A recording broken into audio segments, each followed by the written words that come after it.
The supplement industry didn't suddenly change in 2026. What changed is what we can no longer ignore.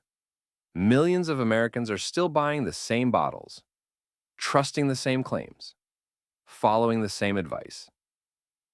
Even though publicly available, data tells a more complicated story, not because people are uninformed, but because supplement stories are easier to understand than supplement science. And many popular beliefs today aren't completely false. They're partial, they're outdated, or they're technically correct in a way that quietly misleads. By the end of this video, one thing becomes clear. Many supplement truths didn't survive closer inspection, but the marketing around them did. One of the most common beliefs is simple. If a supplement is sold openly, it must already be proven to work. That assumption feels reasonable. Supplements are everywhere. Pharmacies, grocery stores, online marketplaces, even medical settings. Visibility creates trust. But according to publicly available regulatory information, supplements in the United States are not required to prove effectiveness before being sold. They're regulated as food, not as medication. Manufacturers are responsible for safety, but they don't need to prove that a supplement delivers the benefit people expect, only that it avoids explicit disease treatment claims. That distinction matters. A supplement can be legal, popular, heavily advertised, and still lack strong evidence for its intended use. This doesn't mean supplements are useless. It means availability is not proof. When that belief weakens, another often replaces it. If it's not proven, at least it's natural. Natural is one of the most trusted words in the supplement industry. It suggests purity, tradition, safety. But natural doesn't automatically mean harmless, or superior, or appropriate for everyone. Many natural compounds are biologically active, and anything biologically active can have effects, and unintended effects, depending on dose, frequency, interactions, and individual context. This isn't fear-based. It's basic biology. Still, the word natural creates a shortcut in thinking. If it comes from nature, it must be gentle. If it's gentle, it must be safe long-term. That assumption feels comforting, wow, but it's incomplete. And it becomes even stronger when combined with another idea people rarely question.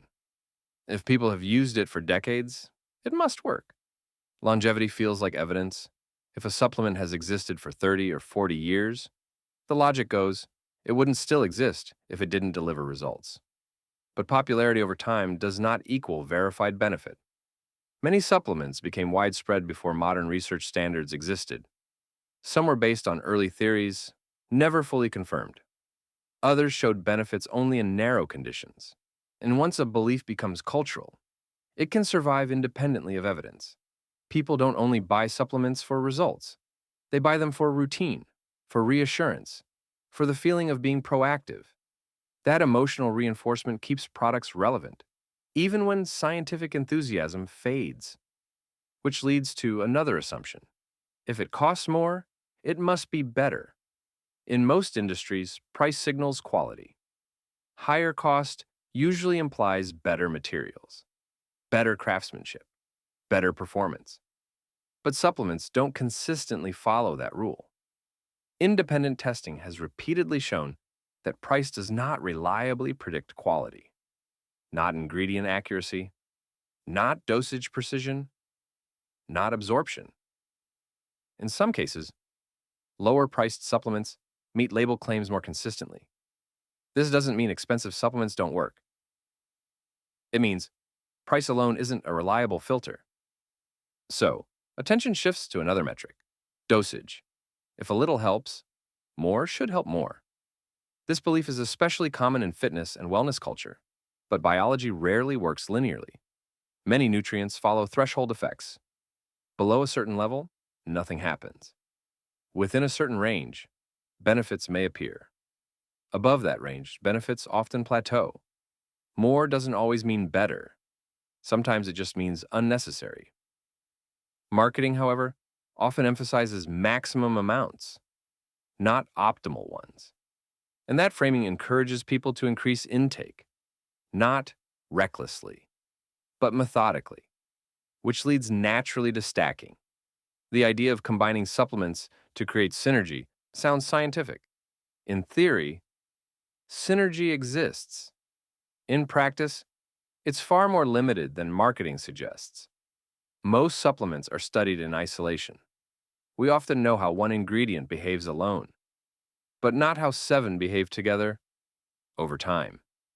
Interactions don't always amplify results. Sometimes they overlap.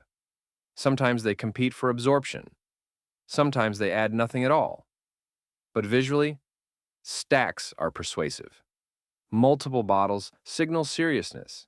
Complex routines signal commitment. And complexity often feels like progress, even when results don't change. When results don't appear, the assumption becomes simple. The stack must be incomplete. So people add more. At that point, authority becomes the deciding factor. Doctor recommended, trainer approved, used by professionals. These phrases carry weight, but they're often vague. Sometimes an expert uses a supplement personally.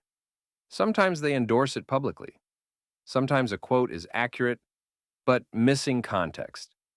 What it rarely means is that the supplement was evaluated for your specific needs. Experts speak to populations. Individuals live with variables. This isn't about dishonesty, it's about mismatch, which is why people turn to something that feels objective. The label, milligrams, percentages, clinically studied doses. The numbers look precise, but precision is not relevance. A dose may match a study, while the study population or outcome differs completely. Labels show highlights. They don't show limitations. Biology doesn't read labels. Another belief fills the gap. Most people need supplements to avoid deficiencies. Deficiencies exist, but they're not universal. According to national nutrition data, many Americans meet basic nutrient needs through food. Supplementation without evidence of need often becomes habit, not harmful by default. Just automatic, which leads to another assumption. If it's harmless, why not take it forever? Long-term use changes context. Even when short-term use appears safe, prolonged intake can shift balance. The issue isn't danger, it's drift. What begins as targeted support becomes background noise, and habits rarely get questioned unless something breaks, which brings everything together. The most persistent belief isn't about supplements. It's about what they represent. The idea that somewhere in a bottle is the missing piece. More energy, better focus, faster progress, better health. But supplements don't replace fundamentals. They sit on top of them. When fundamentals are inconsistent, supplements feel disappointing. When fundamentals are strong, supplements feel subtle. And subtle effects are easy to overestimate. In 2026, information isn't scarce. Interpretation is. Marketing simplifies. Science qualifies. Belief fills the gap. Understanding supplements doesn't require fear or rejection. It requires context, and the most valuable upgrade isn't a new product. It's better judgment. In the next video, we'll break down a simple framework to evaluate any supplement claim in under 2 minutes. No hype, no fear, no extreme skepticism. Because real progress doesn't come from what you add. It comes from what you stop believing.